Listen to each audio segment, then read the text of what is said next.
Assalamu alaikum. Welcome back to Anjanam Samayal.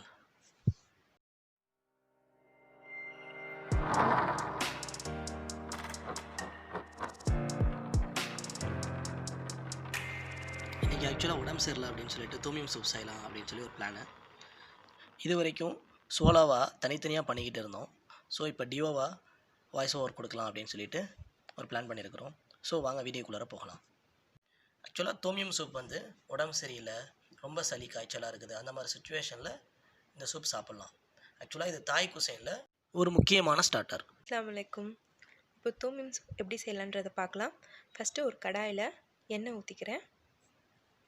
இப்போ நான் first red தாய் கறி பேஸ்ட் சேர்த்துக்க போகிறேன்.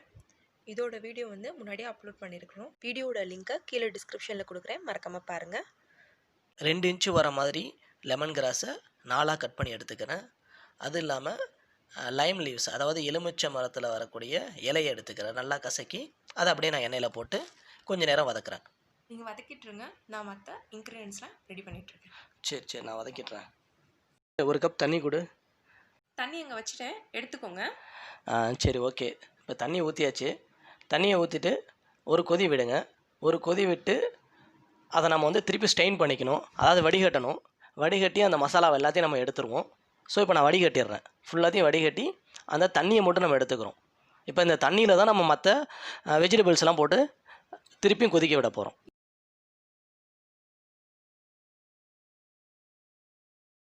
தண்ணியை வடிகட்டிட்டேன். வெஜிடபிள்லாம் கட் பண்ண சொன்னேன், கட் பண்ணிட்டியா? கட் பண்ணிட்டேன். நீங்கள் அப்படியே வைங்க, அடுத்த இதெல்லாம் நான் பார்த்துக்கிறேன்.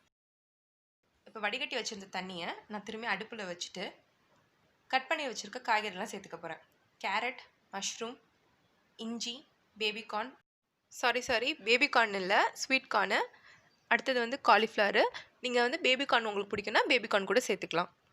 இல்லை மற்ற வெஜிடபிள்ஸ் வேணுனாலும் நீங்கள் போட்டுக்கலாம். எந்த வெஜிடபிள்ஸ் வேணாலும் சேர்த்துக்கலாம். சிக்கன் வேணும், சிக்கன் கூட போட்டுக்கலாம். இப்போ உப்பும் மிளகுத்தூளும் சேர்த்துக்கிறோம். யூஸ்வலாகவே முட்டை ராஜேந்திர மாதிரி தான் வாய்ஸ் இருக்கும், பட் இன்றைக்கி ரொம்ப மோசமாக இருக்குது சளி பிடிச்சிருக்கனால. ஸோ அதனால் இந்த சூப் செய்கிறோம். இப்போ 1 spoon soya sauce, 1 spoon vinegar சேர்த்துக்கிறேன். இப்போ ஒரு 10 நிமிஷம் நல்லா கொதிக்கட்டும். கொதிச்சிச்சுன்னா சூப் ரெடி ஆகிடும். இந்த சூப் தண்ணியாக இருந்தால் தான் நல்லாயிருக்கும். இல்லை உங்களுக்கு கெட்டியாக வேணும் அப்படின்னா கார்ன்ஃப்ளவர் கொஞ்சம் சேர்த்துக்கோங்க. இப்போ சூப் ரெடி ஆகிடுச்சு. நல்லா கூலிங்காக வேறு இருக்குது. இந்த சூப் இந்த மாதிரி டைமில் செஞ்சு பார்த்தோம்னா ரொம்பவே சூப்பராக இருக்கும். இந்த ரெசிபி உங்களுக்கு பிடிக்கும்னு நினைக்கிறேன். இதை நீங்களும் ட்ரை பண்ணி பாருங்கள். ட்ரை பண்ணி பார்த்துட்டு பிடிச்சிருந்துச்சுன்னா லைக் பண்ணுங்கள், ஷேர் பண்ணுங்கள், கமெண்ட் பண்ணுங்கள். மறக்காமல் சப்போர்ட் பண்ணுங்கள். தேங்க்ஸ் ஃபார் வாட்சிங். உங்களுடைய சப்போர்ட் எப்போயுமே எங்களுக்கு தேவை. சப்ஸ்கிரைப் பண்ணாதவங்க சப்ஸ்கிரைப் பண்ணுங்கள். பக்கத்தில் உள்ள பெல் பட்டனை கிளிக் பண்ணுங்கள். அஸ்ஸலாமு அலைக்கும்.